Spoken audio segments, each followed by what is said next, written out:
It's kind of like when you know a love affair is over, when they stop, you've been funny the whole time, and then all of a sudden they don't laugh at your jokes. That's how you know, especially when it's real funny. It's like they're actively choosing to keep their face. I'm like, yo, you are mad. You are resentful. Because we both know this is funny. You're trying too hard right now. That's the thing. I think we've all experienced that. Yeah, so when you can find someone who finds you amusing, who is simpatical with that, but more importantly, that they're in honor of themselves, they're in respect of themselves, they're grateful to creation for themselves, that is what we want to join on to.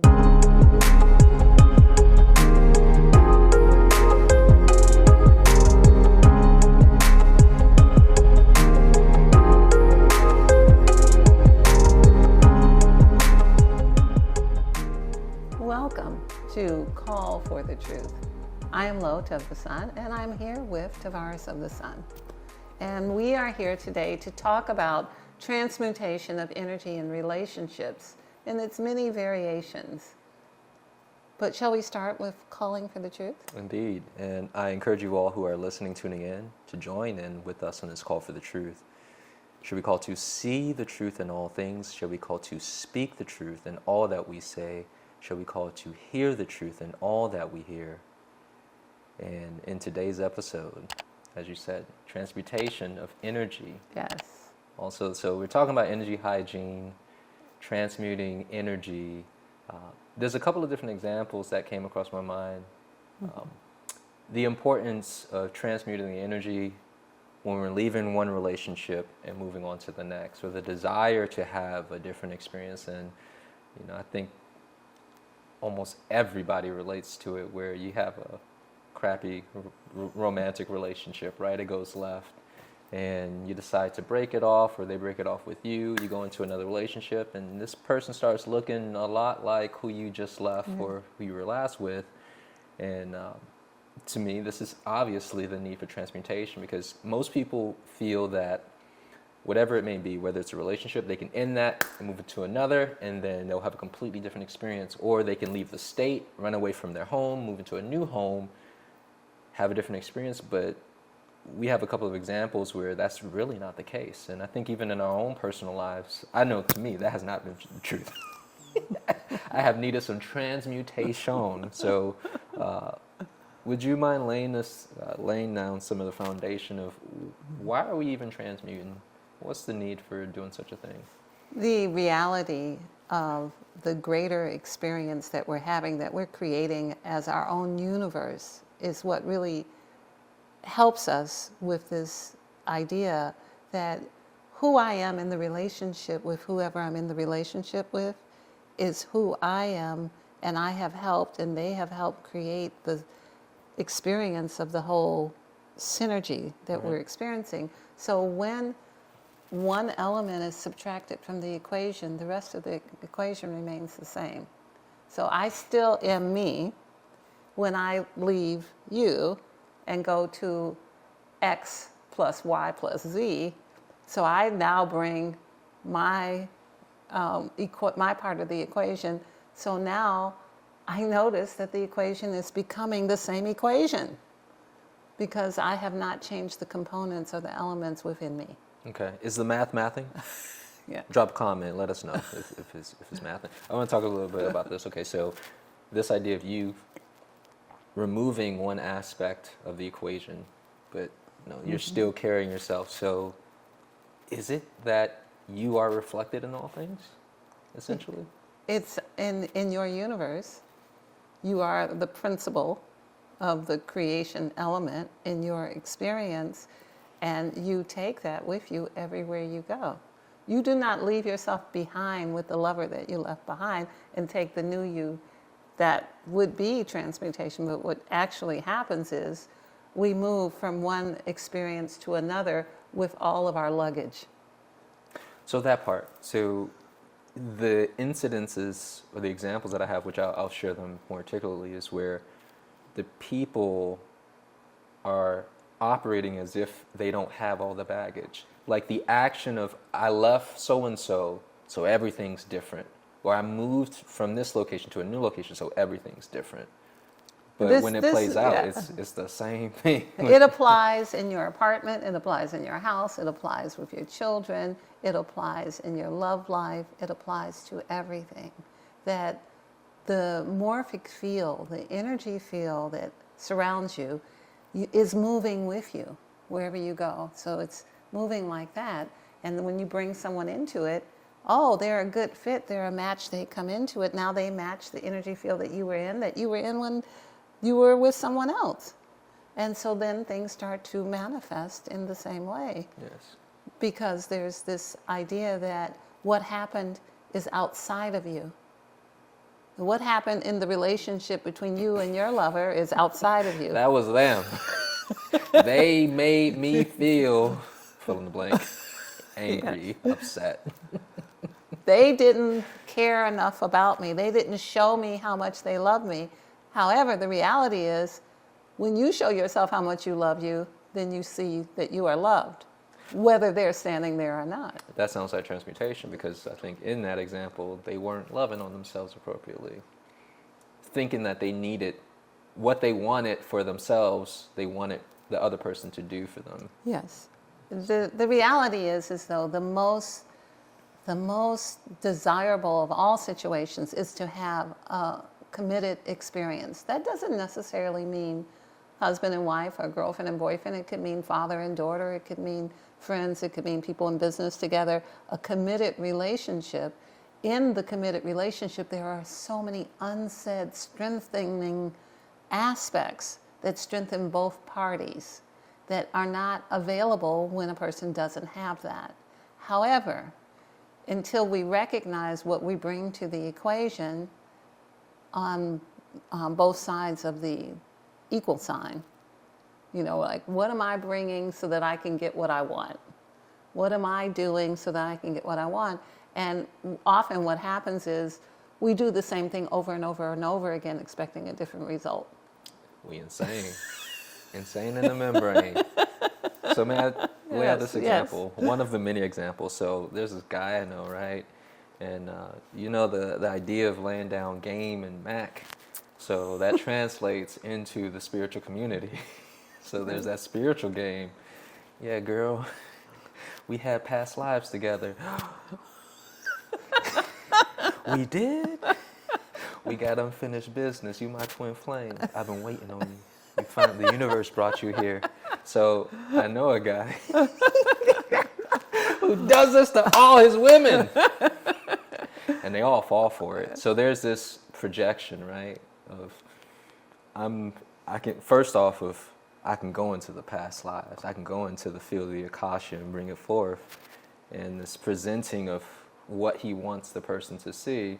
But then also, somewhere down the line, the relationships take a turn where he's about to get killed. It's pretty wild. It's pretty wild. So in recent time, this individual thinks that they have transmuted, but from the outside looking in, I'm just observing. I'm like, yo, you're still kind of in a transitory space. You haven't. So it looks like you will more than likely attract that same type of relationship where, even though you've projected, you can see the past lives and you've been waiting on this person, things are going to flip and turn ugly, which we don't got to get into all those details. But what are your thoughts on this? So there's so many things to think about this. First of all, it may be that all of those people are people with unfinished business of the same type of business he's trying to have now. It may be that... You got a good point. Yeah. It may be that that is, in fact, what is taking place, and it didn't end well, and everybody exited that lifetime, and now they're showing up, and to grow, they need to grow beyond it. And or it's not so much that we hear a lot in spiritual language that we need to finish unfinished business. Like, we are eternal. There's always going to be unfinished business. Yeah. Everything is not finished for us because we're in this growing experience. And it is also this idea that if I left you in a past life, why you in this life? Why you think I left you? Yes. So there's also this aspect, this idea of why you stalking me? I think somebody need to be checking for that. And then, cause why did we end? Why?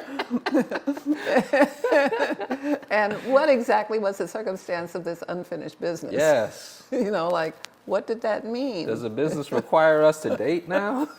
Please continue. So what I see is that we are greater, larger than our experience in this lifetime, and that we are we have lost our memory of what took place before on purpose, and so that we should be careful, regurgitating aspects that we have already walked away from. I don't know that it's always necessary for us to pick up where we left off if the circumstance shows us that there was a very definitive stop, at the end of that experience for you to go on and have other experiences. That it may be that the transmutation of ourselves, like looking at ourselves, assessing what it is we want. Are we wanting what we have wanted for 500 lifetimes unsuccessfully?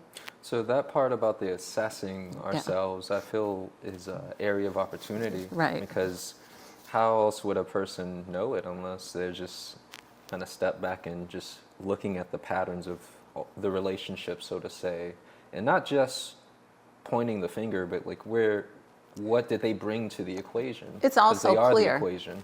It's also clear what happened last time, in this lifetime, with the last person. Yeah, like we don't even have to go past lives, like it's just here. You don't have to be the master of the universe. Like, what happened with the last person that got with you? Mm-hmm. And how excruciatingly painful was it? And do you want to do that again? And does this new person remind you of them? There's it's all in front of us. Are we ready to make the leap into a greater experience? Or are we in the same dynamic? Because of course there's many different things that we could be thinking and doing in a relationship, but the best way for us to see is, how are you in relationship with your mama? How are you in relationship with your father? How are you in relationship with your brother? How are you in relationship with your last girlfriend? That tells you everything you need to know. If everybody else is wrong, something's not right with you. If every single person is, you have not yet learned how to navigate and find your happiness with other people on the planet, then there's work to be done. So this is reminding me of a young man I'm mentoring who everybody is the problem. He's like, my mama the problem, my siblings the problem. He's like, they need counseling. And I'm like, dealing with a little sociopath over here too. But this person is really leaned into everyone at school, at home. Everybody's wrong, but I'm right. I'm like, oh my gosh, like. Yes, so there you have it. So is there a relationship that could manifest where that person took with him that thought form into a relationship and someone could manage to not be wrong, to not be, is that possible? No, it's impossible because that's all he's broadcasting. And unless it's transmuted, and the he transmutation, will continue to see the hatred, so to say, or that everybody else is wrong. So the transmutation is really this idea of being willing to, look at the word, to make the transit, to travel through yourself, and then mute the part of you that is making everyone, including you, discordant. It's the transmutation. You don't travel to another city. You don't travel to another planet. You don't travel to another country. You go inside yourself and find inside of you what it is that you needed to, where are you arriving? Where is the journey taking you? Is the journey taking you to disrespect of self? And now you only see disrespect from others? Is the journey taking you to areas where you don't feel loved? Is that because you don't love you?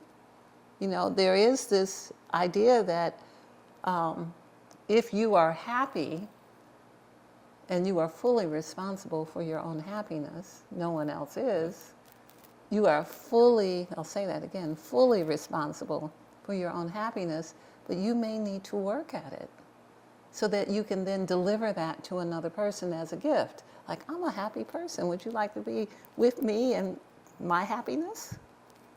That's a very different point of view. Versus let me try to gain happiness from the outside in. Or let me game you into, That part, let me spiritual Mac. let me trick you into thinking that I'm the teacher and you're the student, and now you're going to be happy because you found your teacher. Yeah. And on top of that, we twin flames and we've been together. So all of these things have some value, but the bigger idea is that if we move into ourselves and see what it is that we are missing. What I have found is that people don't stay together unless they get what they need. People who work for you, people who live with you, people who are married, even your family members will not stay with you if you don't give them what they need. They may be with you for a while, but there's no lasting relationship unless they're able to receive what they need. So if you praise them, if you give them what they're looking for, if you exalt them, if you exalt yourself and them, if you are in the mode of making yourself and another better and greater, the likelihood of you people staying in your experience is greater. If you think little of yourself and don't respect yourself, the likelihood of you being able to respect another is very small. Yeah.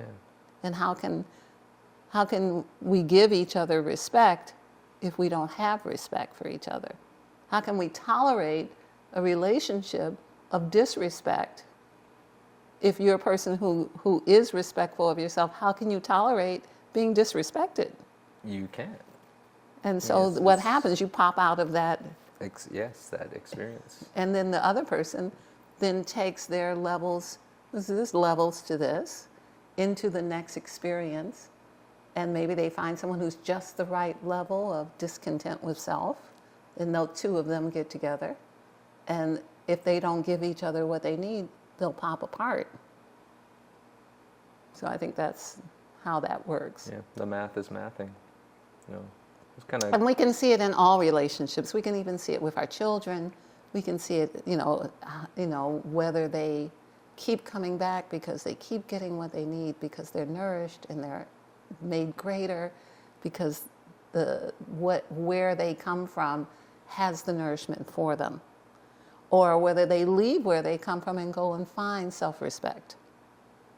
And then don't really need to come back to a place that doesn't have that. It's no different with our relationships. It's no different. What we at Of the Sun talk about is honor, respect, and gratitude.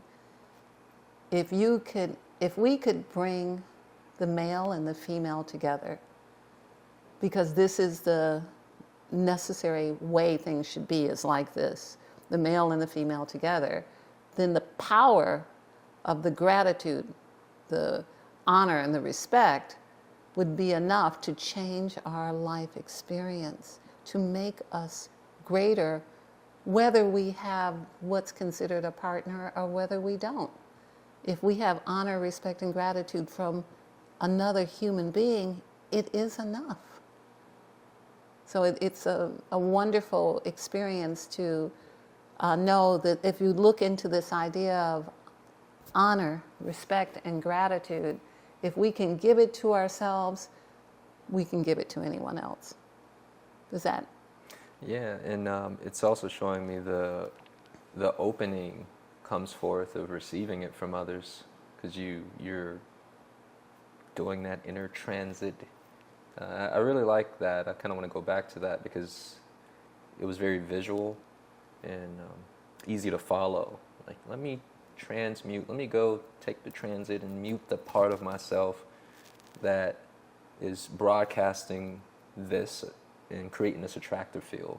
Yes. Let me stop that so I can experience something different, and like in the areas of where maybe an individual's not doing what's needed for their own happiness, which that's a whole nother subject, right? The topic of the responsibility of happiness, or in the case where the soul is, well, let me just make it general. Essentially, it starts with self. It does. You know, address self, and then it'll create an opening where, okay, I respect myself more. Now I have someone in the relationship who is showing me more respect. You know, I'm being more considerate, and what makes me happy, you know, doing it for me. Now I'm experiencing it through others who are doing things that just so happen to add to my happiness that I'm already cultivating. It's like people who find it irritating that a person is happy because they're unhappy, and the necessary actions that it takes to bring yourself in our current environments in this world to happiness requires some dedication, or at the very least developing inroads in your own thought pattern that keep you in levels of joy and happiness that make it okay, whatever is happening with you is good. So you will only attract a person who is feeling in some level that way. And so you see somebody, how many times have you seen somebody, you're so happy, and they're like, what you happy about? A lot of times we're just like, yo, this person is too darn happy. Like, where your happiness kind of upsets the person. And so how, have you ever seen people, you know, children are laughing and playing and it's irritating? Yes, You the know? frequency, because it's like whatever they have chosen to align with, like suffering and depression, it's like some part of them wants more of that. So the idea of letting go of the suffering, our world is all about suffering. I mean, everything, staying in traffic, standing in the TSA lines, everything is geared towards waiting, suffering. I've been in TSA lines where people passed out because it's such an inhuman way. It's not the only way things can be done, but it is the way in which things are being done. The wait in traffic. You can get me in traffic for 2 hours, run out of gas, have to go to the bathroom. All of this, it doesn't have to be that everybody is on the road at the same time. It could be that we have a different system. So everything is done in such a way where there's suffering involved. And then we eat food that's suffering. And then the idea of making food for some is suffering. And then, you know, it's just so, everything is so involved with that having found a space of joy and happiness, and then finding others who want to participate in that is like the thing that you could move towards in your relationship. Let me find somebody who wants to be happy. I know a lot of people who are not yet having that experience, but what I need is to find someone who can giggle and who can laugh and who's happy in general, you know, and that then will help enhance and improve my own experience. So if my last experience was someone who didn't laugh, it's kind of like when you know a love affair is over, when they stop, you know, you've been funny the whole time, and then all of a sudden they don't laugh at your jokes. That's how you know, especially when it's real funny. It's like they're actively choosing to keep their face. I'm like, yo, you are mad. You are resentful. Because we both know this is funny. You're trying too hard right now. That's the thing. I think we've all experienced that. Yeah, so when you can find someone who finds you amusing, who is simpatical with that, but more importantly, that they're in honor of themselves, they're in respect of themselves, they're grateful to creation for themselves. That is what we want to join on to, whether it's children, employees, community. That's what we want. And anything less than that, we're not really transmuting high enough. Yeah. Introductory energetic clearing. This shamanic clearing specifically targets addictions, negative thought forms, anger spheres, and more. Love the Sun cleans and clears the primary things affecting our energetic body and gives us tools to support our healing journey. This service is priced perfectly for your regular energetic maintenance. Recommended use is once a month For more information and sign up, visit ofthesun.com.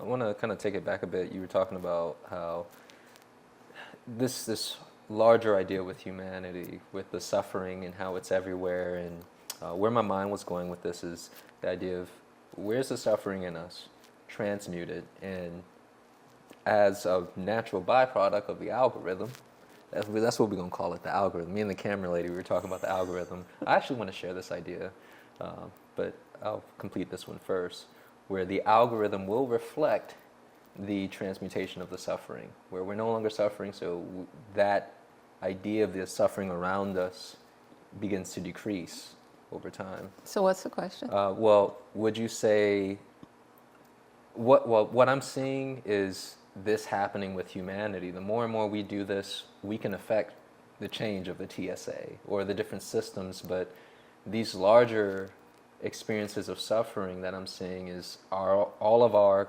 accumulated suffering that we have not addressed. Would you say that's accurate? It's not only is it accurate, it's accurate ancestral deep. It's accurate your mother, your grandmother, your great-grandmother. So the patterns of like, I break up with this person, get with somebody else, and they're the same person is more than this lifetime. It is more than this ancestral. It's It's all of ancestral. that, many different channels. It's coming in from many different ways. It's humanity at a whole. It's ancestral, and those things do need to be transmuted, and they can be. And I'm an example of that. They can be through your desire to make it so. So let's talk about that though. Yeah. 'Cause You must choose to make it so instead of waiting for the ancestry to catch up with you.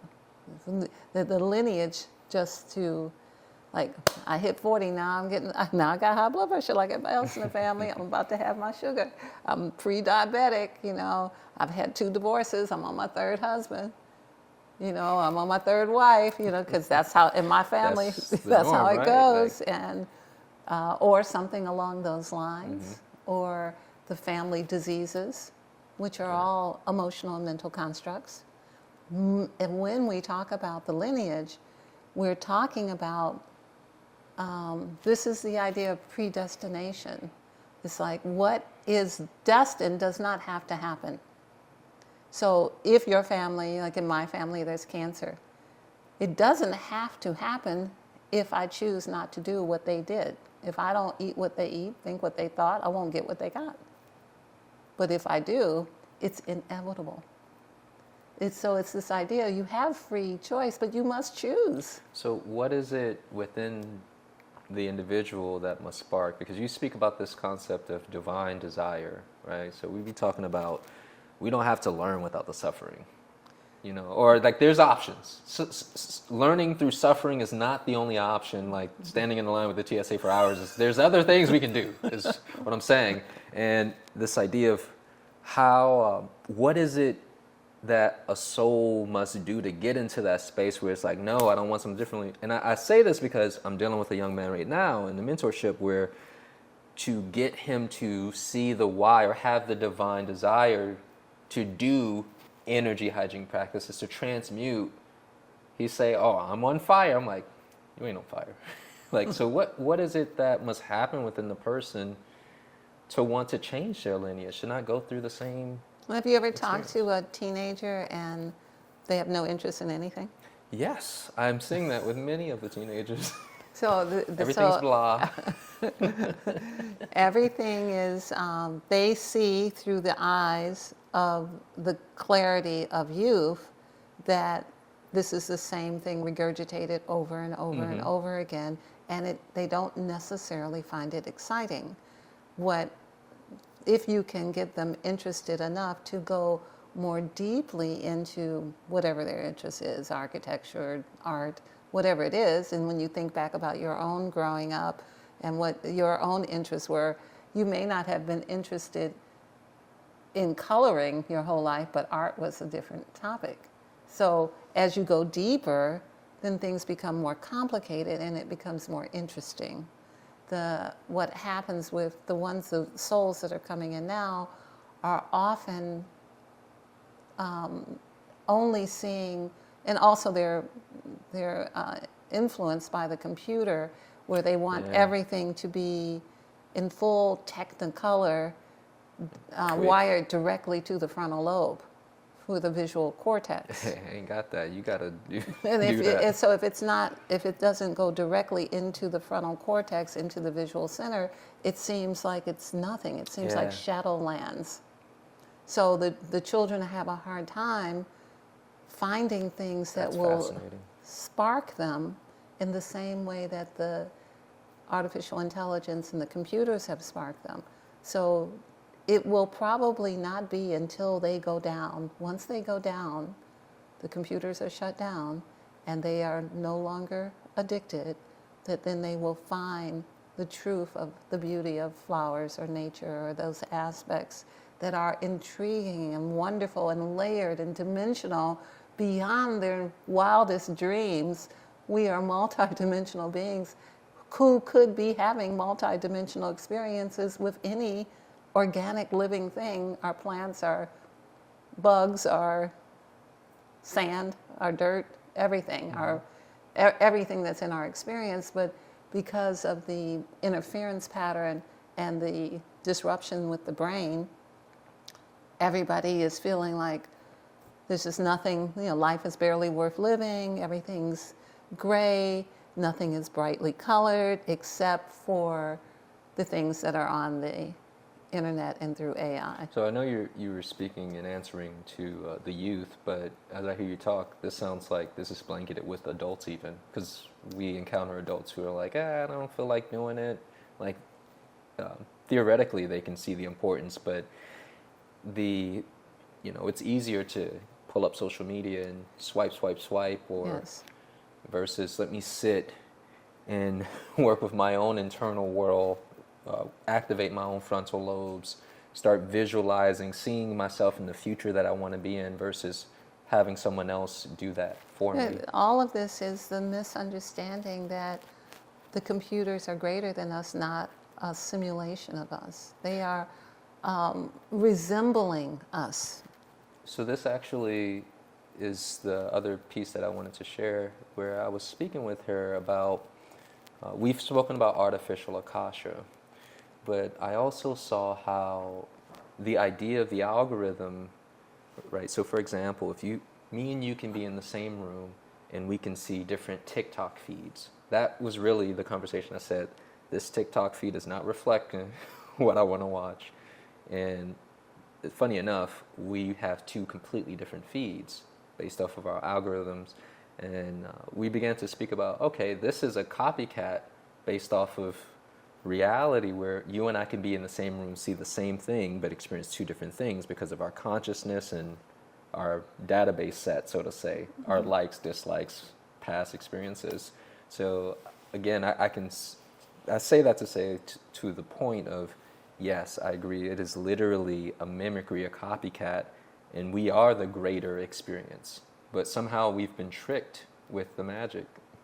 The ability for others to have looked at our technology, which is our organic biology, and figure out how it works better than we do. Yeah. That figure out that, it only takes, the way the brain works is, it will find an idea tangential to any idea presented within 17 seconds. So the algorithm, those who are working with computers understand these very true things about the human body. And, Yes. and then they're using them to further their own ideas. And we Yes. are blind to the what it is we think what they're using is knowledge, which it is, but it's knowledge that's known that we have not encountered and cannot counter without the awareness of it. So what looks like, ooh, they're so great, this is better than God, this is better than nature, what looks like that is really us being superimposed with someone who's paid attention to how we work.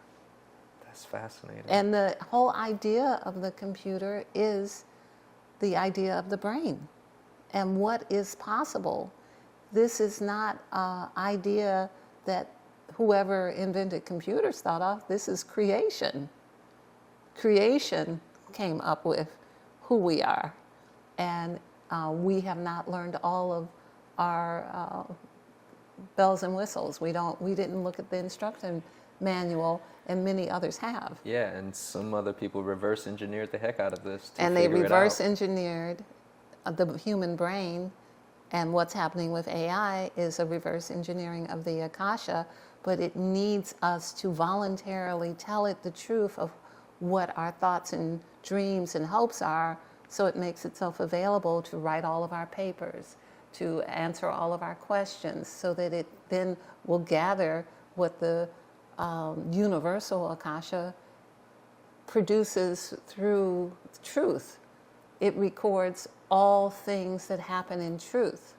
So when you say, AI, ChatGPT, will you write my term paper for me about such and such and such a thing? This is the artificial aspect that is growing the body of knowledge and intelligence that is developing as a separate artificial simulation or resemblance of what exists organically. The organic model, the earth, the cosmos, the universe, the organic model is the model. So I have a question for you. So this looks like an area of transmutation that's needed for humanity. What is beneath that, and what is it within us that requires transmutation? Because again, we're going to continue to see this outward experience, whether we move to Europe or South America. It's everywhere. It's everywhere. So what is it that you see within humanity that has created this experience, and what needs to be transmuted? It's this idea of not feeling like we're enough, of thinking that we need gods outside of ourselves, that it's this idea that, and we see it in the old scripture as well, it's very clear that there were those who came from other places. In fact, we all came from somewhere else. Yeah. Every one of us came from somewhere else, but some of us are coded for this planet. Like we are the legitimate. I like that language. Yeah, we're the legitimate people who should be living here. And some came in not coded, but kind of, looking for opportunities. And humanity, it's a testimony to how fabulous and great we are, that it took millions of years for them to get us to this point where we're willing to follow anybody, do anything, give up our own souls, because this is really about the soul. Yeah. To turn over our brains even to an artificial replica of us. It's an artificial replica of humanity. And to feel that what is artificial is greater than what is real, all of that has taken millions of years for us to get here. So it's really a testimony to how resourceful and how strong we really are. However, we are at a point now where we must recognize what has happened so that we can maintain our own integrity as the human beings that we are, instead of wanting to be something that is not human, as if it were greater than anything that we've seen, when we have in front of us all of the evidence that what we make is not to our best interests. Our phones don't make us better. Our plugs in our houses let in electromagnetic information. The air we breathe is problematic. The water we're drinking has plastic in it. All of these things, the things we're making, are not in our best and highest interest, because we're not looking, our goal is not to make ourselves greater. Our goal is to worship at the altar of money. And so that is what has taken the indigenous man off the land and away from the illiterate knowledge that was the greater knowledge. The knowledge of knowing what's in the dirt, the knowledge of knowing how to grow food, the knowledge of knowing what the weather will be, the knowledge of being able to work 2 or 3 hours a day and then make toys for your children and play with them the rest of the day. That kind of what we consider indigenous, what we consider illiterate, that's the knowledge that must be recaptured, because that's the wisdom of the human. So now we all know all the things that are taught in school, most of which was his story. And most of that was not the truth. It was just told through a point of view. So now we've spent decades, each of us who's an adult, memorizing and remembering the dates when Christopher Columbus came to America and did what? Or when the colonists came through other places, not recognizing that we don't have the knowledge that the indigenous have. We don't know how to plant a mango tree. We don't know how to make ourselves fed and what to do and with the food in the winter so we never are hungry. We're not sovereign. So sovereignty is a goal. Sovereignty is what we were put here as. We were given earth, water, air, land, and the ether. Have at it. Create what you will. And so here we are.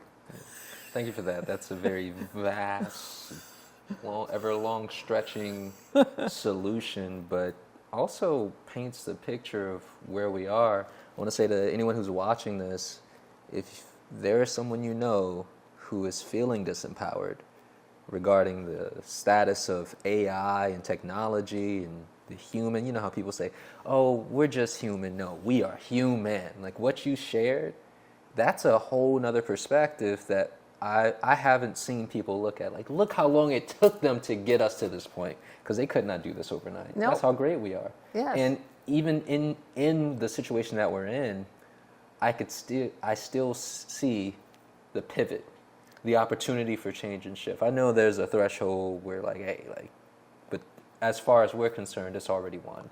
The purpose of this talk was to talk about transmutation and relationships. We can transmute our relationship with this planet. Yes. We can transmute our relationship with what we're experiencing in our lives. If we don't like what's happening in our lives, we can choose life. If what you're having is less than life, you can choose life. In fact, I recommend you do it and do it quickly. Choose life. Like, decide, I'm going to live. Decide, I choose life. And then life will take you towards sovereignty. Life will take you towards wealth.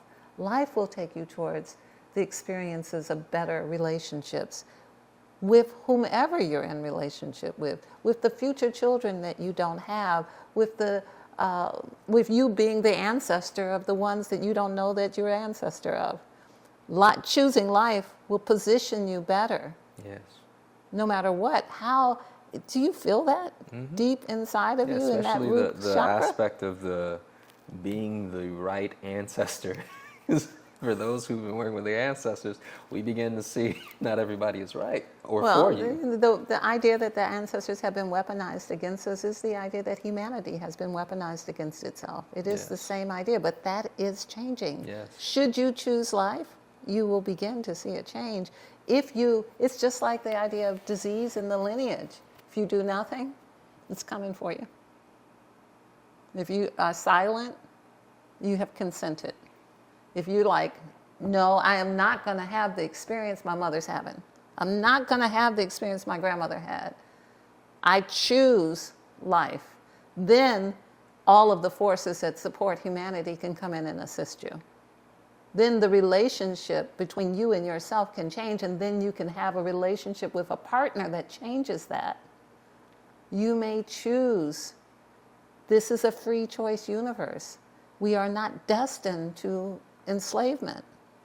We are not good slaves. We were not designed for that. That is not what human means. Nor are we to enslave other free consciousness. So once we choose not to be enslaved, then we start to feel our freedom. I encourage everyone to know that you can be free now. You can be free when you're not focused in physical reality. You can be free in the next experience. You can be free in the experience after that. That you can choose that today, because right now, today, you're making your tomorrow. And your tomorrow may not be on this planet. It may not be in this timeline. But the thoughts you have of freedom, the thoughts you have of sovereignty, the thoughts you have to support life, all support you as life in the next experience. We're bigger than this experience. Yeah. And we've always been bigger than it. And yes, there is all of that from the previous experiences that can be transmuted through our desire to move into ourselves, into our lineage, into our ancestry, into all that we are, our history, and then move that into a level of love that will then free us from having to suffer. We can then take Jesus off the cross. We are the Jesus on the cross. We can take that off the cross. So That plane's landing. I got muscles twitching from the truth that my body's responding to. So I think this is a great way to wrap it up. Yes. But before we do, quick little call for the truth. Card pull. So I have the call for the truth cards here. I'm going to shuffle them and ask Tarvars if he'll pull a card today about our conversation. Are you thinking of a question? Yeah. And I'm going to be shuffling. These cards are layered. They have platonic solids, they have colors, they have numbers, and they have a maxim. Will you state your question and pull your card? Yes, I was asking the cards to share with me a solution for the collective need of transmutation. Sacred space is the theme. Everywhere you step is sacred space, but you need to own it, know it, and be it. Ooh, talk about having congruency with knowing who and what you are. I am of this planet. I am the indigenous of this planet. Everywhere I put my foot is my sacred space. There is no place on this planet that is not sacred space for me, because I am of the indigenous of this planet. This is my planet. How do you Coded. Coded, that part. That's the technicality. Ooh, coded. Some are here, but they're not coded. Many are here who are coded. I like that language. Yeah, it's the truth. All right, well. Thank you so much, and we thank you all for joining us. We hope you'll join us again for the call for the truth. And we'd like to leave you with honor, respect, and gratitude. In Lakesh and Veritas.